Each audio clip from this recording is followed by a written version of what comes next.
Hi everyone children. Children, today we are going to do with the chapter light. Right? What is light? When we are going to talk about light, children, light is able to see everything which is all around us. If you are standing in a dark room or sitting in a dark room, will you be able to see anything? No. Unless and until light comes inside the room, we are not able to see anything which is kept in the room. Okay, so the first property of light is rectilinear propagation of light. Okay, the first property is rectilinear propagation of light. It means that light travels in a straight line. Children, if you are in a dark room and you are throwing light with the help of the torch, you see the passage of light through the torch, right? And it is always going straight. And children, there is an activity like you put one candle and then you are keeping one rubber tube, and now from this side if you see the tube, you will see the flame of the candle. But if you bend the tube like this, will you be able to see the flame? No, you are not able to see the flame. Reason behind it, that light travels in a straight line, and this property is also known as rectilinear propagation of light. Now, next thing with the light is, children, reflection of light. Right? What is reflection of light? Children, bouncing back of light from a surface is known as reflection of light. Right? Bouncing back of light from the surface is known as reflection of light. An object with a smooth and shiny surface such as mirror or a polished metal surface, they reflects more light than an object with a dull such as a book or a wall. So children, when you use a mirror to shine sunlight on the wall, right, you take a mirror, you are standing in front of the sun and there is a wall where sunlight is not falling. So you can reflect the light of the sun on the wall, right? You use the property that a plane mirror reflects most of the light falling on it. By turning the mirror, you can turn the mirror when you are reflecting light in the different directions also. Okay, now children, when you are talking about reflection, let us see what is reflection. Children, suppose this is a mirror which is painted from one side. Okay, name of the mirror is AB. Now, when a ray of light reflected on the mirror, the point, this is known as point of incidence. Clear? On this point, you can draw a normal by 90-degree angle. So when a ray of light falling on the mirror, this ray is known as incident ray. When it falls on the mirror, it is reflected back from the mirror by the same angle, and this ray is known as reflected ray. The ray which is moving towards the mirror is the incident ray, and the ray which is coming out from the mirror, that is known as reflected ray. Children, the angle which is made between the normal and the reflected ray is known as angle I, and the angle which is made by the reflected ray and the normal is known as angle R. We all know angle of incidence is always equal to angle of reflection. Okay, this is angle of incident and that is angle of reflection. Children, this you can also say angle of incidence, this is angle of reflection. Right. So you can say the reflected ray leaves the mirror at the same angle at which the incident ray strikes on it. What do we say? Angle I is equal to angle R, or angle of incident is equal to angle of reflection. Right. Now children, images can be seen on surface. When you are going to stand in front of the mirror, right, you see your image in the mirror. What is that image? Images are of two types, children. They are real and virtual image. Now, what is a virtual image? First, when you stand in front of the mirror, you see your image. Now if you go behind the mirror, will you be able to see anything behind the mirror also? No, nothing. But when you stand in front of the mirror, you see yourself in the mirror. but you cannot get that image anywhere else, or you cannot get image which is formed by the mirror on a screen. So this type of image is known as virtual image. The image which cannot be formed on the screen, that is known as a virtual image, right? To understand how a virtual image is formed, let us see that, children, as light from an object enters our eyes, its real image is formed on the retina. When you are seeing anything, its image is forming on the retina, but the image is always upside down or inverted. The brain then studies the image. It knows that the light travels in a straight line and is therefore able to analyze the direction, calculate the distance and the size of the object. So you see the object in its correct size, that is in the right direction and at the right distance, and of course the right side brain makes it erect. The image is forming in the eye is inverted, but the brain inverts it. Clear? So this is about the virtual image. What is the real image, children? Image of any, like when you are standing sun and image when which is falling on the screen, like when you are sitting in a picture hall, right? You look at the back, you see from the projector the light is thrown, that thrown light is falling some image on the screen. Okay, you can catch image on the screen. When we can get image on the screen, they are known as real image. So we can say, children, the image which is formed by the plane mirror is always virtual, is always erect and always same size as. Virtual means it cannot be formed on the screen. Erect means upright, right?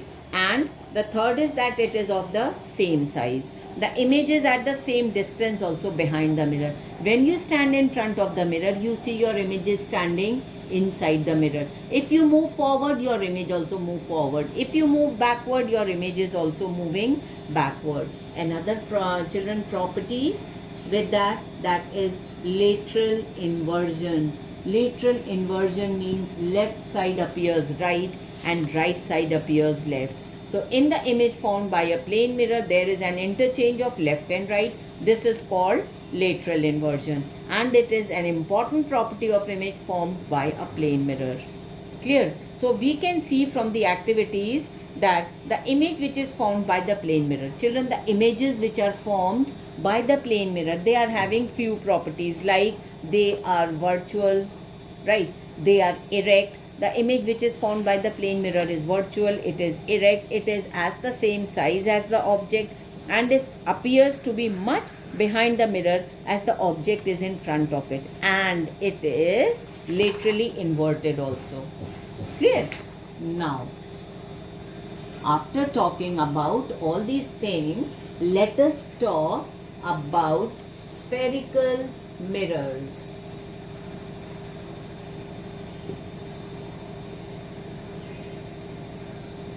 Okay, what are spherical mirrors? The curved surface of the spoon. Children, take a spoon. Its curved surface is acting as a reflecting surface. But this reflecting surface is not flat like a plane mirror. You take a spoon, put it in front of your face. You can see your image.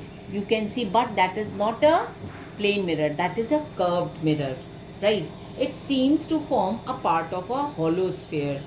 Actually, curved mirror looks as if they are a part of the hollow sphere. A spherical mirror can be thought of as a part of a hollow sphere, the reflecting surface of a spherical mirror. Now, when you have taken a part of the spherical mirror, in this side is painted and this is the shiny part. When reflecting side is inwards, this is known as concave mirror.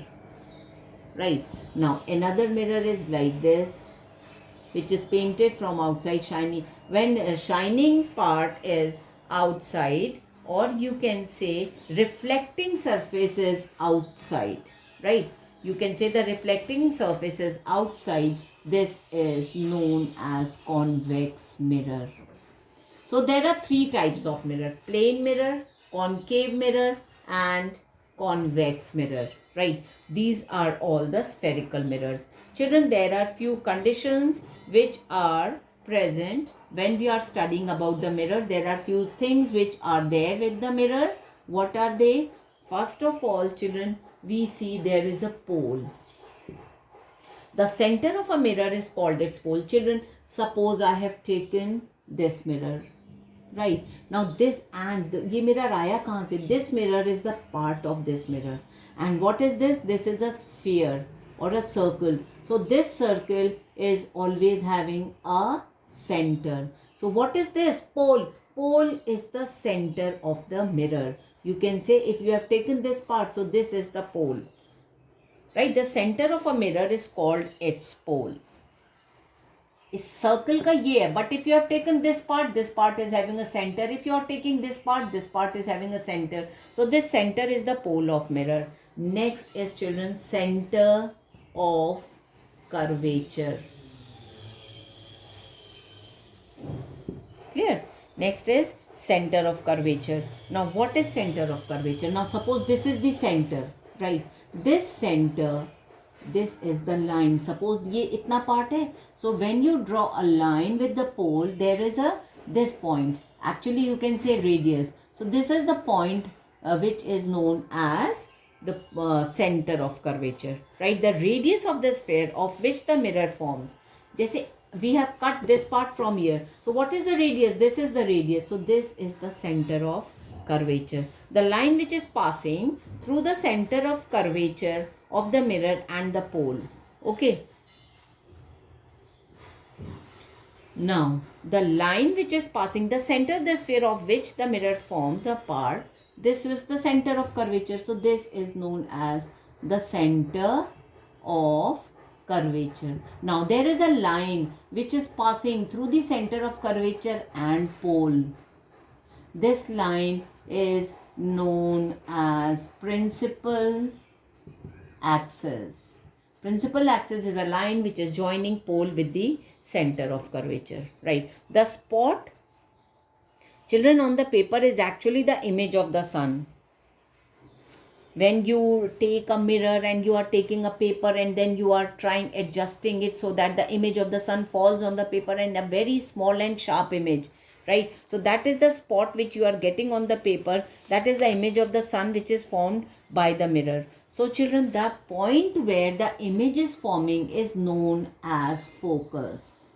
Where the image of the sun is falling, that is known as focus. And from P to F, this distance is known as focal length. Okay, you will be able to see the image of the sun in the convex mirror, but it cannot be formed on the screen. A convex mirror is not forming image on the screen. That means it is always forming a virtual image. Right. Now children, these mirrors are also known as converging mirror and diverging mirror. This is a concave mirror, right? This is the principal axis. So when a ray of light falling on the mirror, they are always reflected back at one point which is known as focus.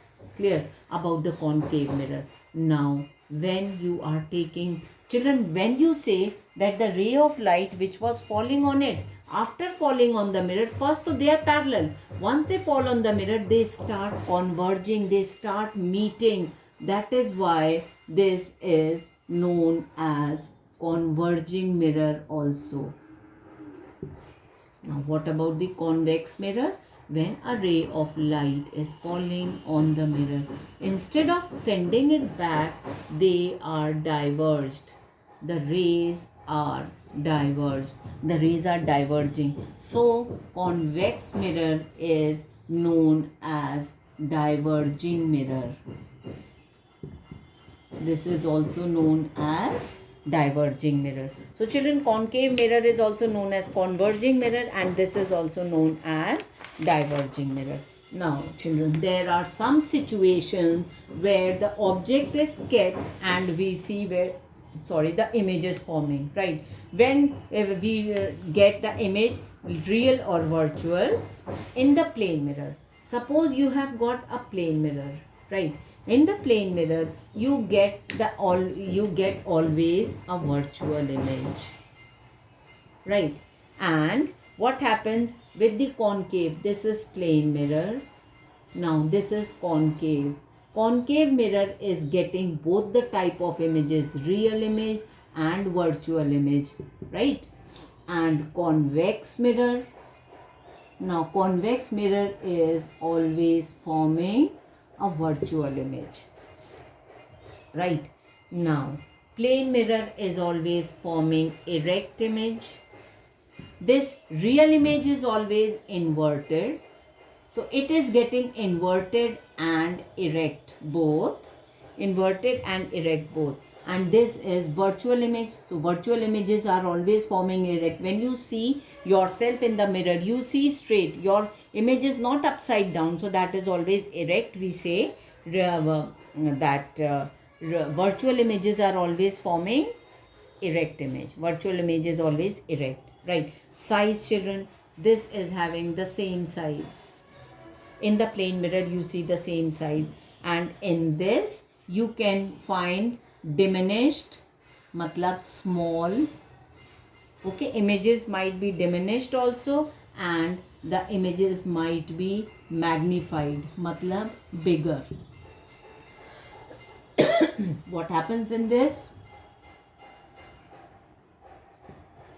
It is always forming diminished. Now distance from the mirror, same distance of real is reducing, and as the object moves further down, and in this the image is always forming between F and P. F matlab focus, P means pole. So children, these are the different formation of images. Now uses of concave mirror. It is, children, as concave mirror focuses sunlight as its focus, the point therefore becomes very hot. This is used to convert solar energy to heat. Okay. When we are converting solar energy to heat, we normally use concave mirrors. Second is, concave mirrors are used in torches and car headlights also. The telescope, astronomical telescope, is an instrument which is used to view stars and planets. Shaving mirrors are also made of concave mirrors. Now, when you are talking about the convex mirrors, where are they made? Where they are rear view. Okay, they are used as rear view mirrors in 4 vehicles, right? Mainly in vehicles also, you can say, like scooties, they are also having. Since a convex mirror forms smaller image of the object, it can be used to view a much larger area that would be possible with the plane mirror. Clear? So these are the uses of convex mirror and concave mirror. Thank you so much, beta.